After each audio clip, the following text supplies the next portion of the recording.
This OSB has completely turned to sawdust. There is just nothing left. The flashing was just funneling water down the side of this chimney, and this sheathing didn't stand a chance. If you don't get the layers right, bad stuff happens. If wood can't dry, it's gonna die. This is why it's so important to get the house wrap and the flashing layers correct in every spot on your home. It's a beautiful day here in Avondale, Pennsylvania. On this edition of Forever Home, we're bringing you back to this chimney problem that we found, and we're gonna walk you through the what caused this and how we're gonna make the repair so that it never happens again. That's next on this edition of Forever Home. Here we go. So up on top of the roof here, we showed you in the other video, so we can see very clearly where this flashing ended right behind the siding and how that water damage just starts from there and goes all the way down.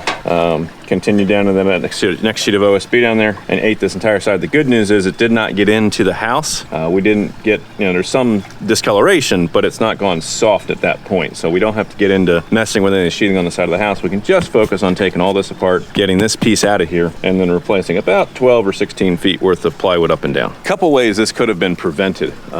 You could have built a cricket on this roof up against the chimney, which would have been an additional roof line, a peak with a valley that would have pushed the water down into the main part of the roof. You could have put some aluminum flashing here on an angle with a diverter to help run water down and away. And then the third and the most obvious and kind of the most important piece is that this flashing needed to be brought out and kicked out through the siding so that the water that reached the bottom of this little U-shaped piece of metal here that comes down there, and it comes down the wall and then up the roof here, that piece of U-shaped metal needed to be brought in front of this flashing, this siding here on the side of the house, so the water would run down the outside of things and not behind things. So that would have helped save this, and I'm guessing it looks like the tar paper that was here just eventually over time gave way to the water. It's not an especially thick tar paper.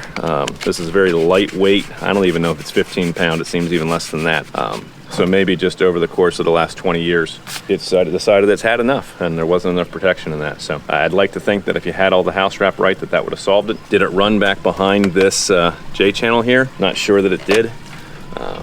Maybe the house wrap wasn't completely on where it needed to be before the siding started going up. Not totally sure, but at the end of the day, it leaked, it got wet, it got damaged, and now we're gonna fix it. So down below, you can just see completely worked its way down. And normally when we give somebody a quote for work like this, and there's usually a time and material component to some of it because we don't exactly know how much damage we're going to find once we get in there. But one of the big parts of the expense of doing something like this is the process of, you can see just how much siding we had to take off and the gymnastics we had to play with the pump jacks to get it rigged to allow us to get to everything that had to come down. So when you start thinking about making these types of repairs, it's not just a localized right where the problem happens. It often impacts areas all the way around. In order to get the wood out that has to come out to put it back in, there's a lot of pieces that have to come off in order to allow us to get to the fasteners that we're going to need, where the nailers are to be able to nail the new plywood back on. And it really does add up and takes a fair amount of skilled time to make all that happen.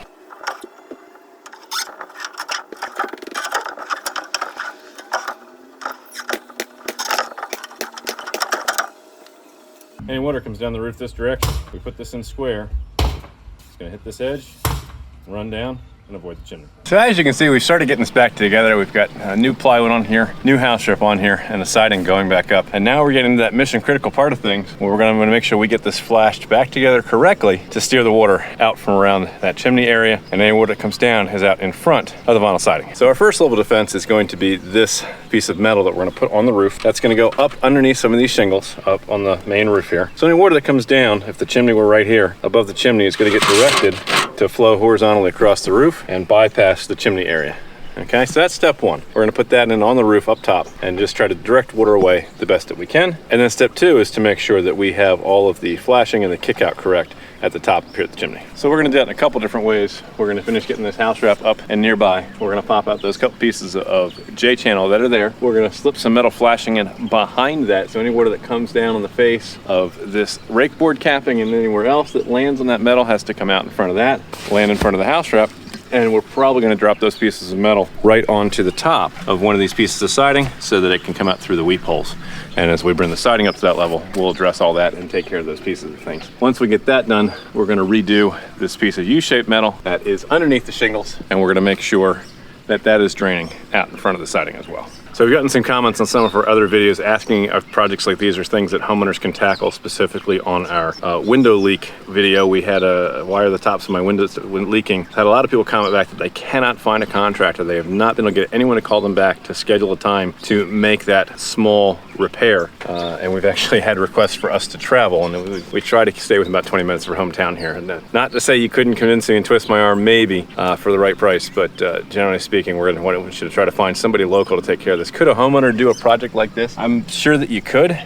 We're sitting here the pump jacks are kind of a pain in the butt in this orientation, where we got 3 of them that we got to move. It's a little bit annoying, but it would be 10 times more annoying to try to do this off of ladders or ladder jack scaffolds, where you're constantly having to move those scaffolds up and down and readjust the ladders. And especially with the fish pond right where it is, that's another obstacle to try to deal with. That would make doing this with ladder scaffold incredibly difficult, and why we're much happier doing it with the pump jack system. So if you can get a hold of a pump jack system and you have experience using it, if not, it can be dangerous, and I would highly recommend just hiring a professional who's properly insured to take care of something like this for you. Any water that comes down the roof, its first line of defense now is this piece of aluminum flashing that we've tucked in under this shingle. With pitch to this side, it's going to have to direct that water about 4 inches past the top of that chimney area and send it on down the roof, bypassing the problem area that we had up against the house. And you can see just how wide of the chimney that this is going to run. You can see just how wide of the chimney that this water is going to run now. And any water that does happen to get past this piece or comes down the siding here is going to wind up in that piece of metal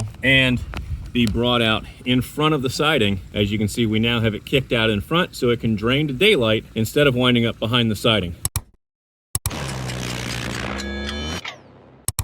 Now, if you're a contractor and you replace this roof and you didn't catch this mistake from the prior installation and your guys put it back the same way it was, what happens a year from now, 2 years from now, if this gets discovered? Whose responsibility is it? Is it coming back to you, to your liability insurance, for your company to have to fix? Mission critical that you train your guys to look for these kind of situations and make sure that you get them corrected while you're working on that home, because once you've done it, there's a pretty good chance they're going to try to say you owned it, whether that's the insurance company, the homeowner, whoever.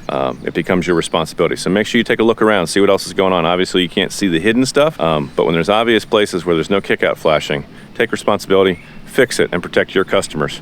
Forever Home. It's been a hot one here in Avondale, Pennsylvania, and we're proud to say this job's not done. It was Cope built. No more concerns about water getting down behind that chimney vinyl siding there and coming down through and causing more damage. The homeowner was able to look out. They've got a window here on the back side of this bump out, and was able to look down and just see how extensive all that damage really was. And you don't know it's back there. It looks very beautiful on the surface, but once you take that siding and you realize what's going on over time, that water would have gotten down into, it's a real fireplace, would have gotten down in the firebox, would have rusted that out, caused more damage over time, could have gotten into the exterior wall of the house, not just the chimney, which is isolated, but and then actually into the wall and the framing of that. If you let this go too long, it really could have caused some serious damage. So at least this was a relatively straightforward fix, and we were able to address superficial stuff on the chimney itself that did not get into the structural part of the house and the floors and between the 2 levels and all that kind of stuff. That would just be a mess, and you don't want to go there. So if you're having your roof done, make sure you're hiring a contractor that knows how to look for some of these other things that might be going on with your home and can address things that perhaps the original builder maybe didn't get right the first time, and make those corrections so that you know that you're protecting your forever home. If you'd like to know more about the flashing and the different ways that we layer house wrap and use aluminum to help direct water to the exterior, make sure you check out our whole playlist called Exterior Water Leaks. We have lots of details in that playlist here on YouTube that'll walk you through various different steps, from